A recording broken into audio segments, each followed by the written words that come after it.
મિત્રો તમે જે ઇન્સ્ટાગ્રામ પર તમે જે સ્ટોરી મૂકો છો તે સ્ટોરી તમારે કઈ રીતના ડાઉનલોડ કરવી તે હું આ વિડીયો બતાવીશ મિત્રો. સ્ટોરી ડાઉનલોડ કરવાનો એક આસાન એક ટ્રીક છે મિત્રો. તો તમારે ગૂગલ પરથી પણ તમે સ્ટોરી કઈ રીતના ડાઉનલોડ કરવી તેની ટ્રીક હું તમને બતાવીશ.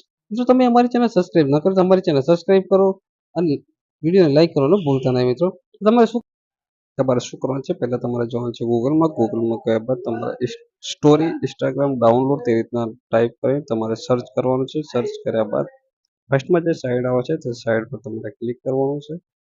સાઈડમાં જ્યારે તમે ક્લિક કરશો એટલે આ રીતના તમારું પેજ શોધાશે. પેજ શોધાશે તેમાં જે આ રીતના બતાવશે કે ડાઉનલોડ ઇન્સ્ટાગ્રામ સ્ટોરીજ અને જે નીચે જે સાઈડમાં જે બતાવે છે સેન્ટરમાં કે ડાઉનલોડ ઇન્સ્ટાગ્રામ હાઇલાઇટ, જો તમારે જે એચડી જે સ્ટોરી ડાઉનલોડ કરવી હોય તો તમે તેના પર તમારે ક્લિક કરવાનું છે. જે ત્રીજાનો જે વચ્ચે જે બીજા નંબરનો સ્ટેપ આવે છે એના પર તમારે ક્લિક કરો. ક્લિક કર્યા બાદ જે બતાવે છે કે નીચે બતાવે છે કે ડાઉનલોડ ઇન્સ્ટાગ્રામ સ્ટોરી, નીચે જે બોક્સ બતાવે છે તેના પર તમારે ક્લિક કરવાનું. તેના પર તમે ક્લિક કરશો તમારી જે આઈડી હોય છે, જે ઇન્સ્ટાગ્રામ આઈડી તે તમારે અહીં ટાઈપ કરવાનું છે.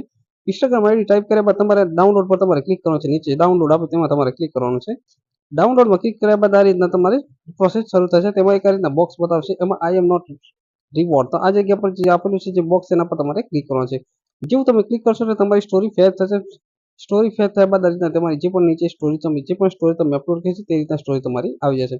સ્ટોરી ડાઉનલોડ કરવા માટે તમારે સ્ટોરી છે તેના પર તમારે ક્લિક કરવાનું છે. જેવું તમે સ્ટોરી છે પર તમે ક્લિક કરશો એટલે આ રીતના નીચે બતાવશે. આ જગ્યા પરથી તમારે થ્રી ડોટ આપે તેના પર તમારે સ્ટોરી ડાઉનલોડ કરી શકો છો.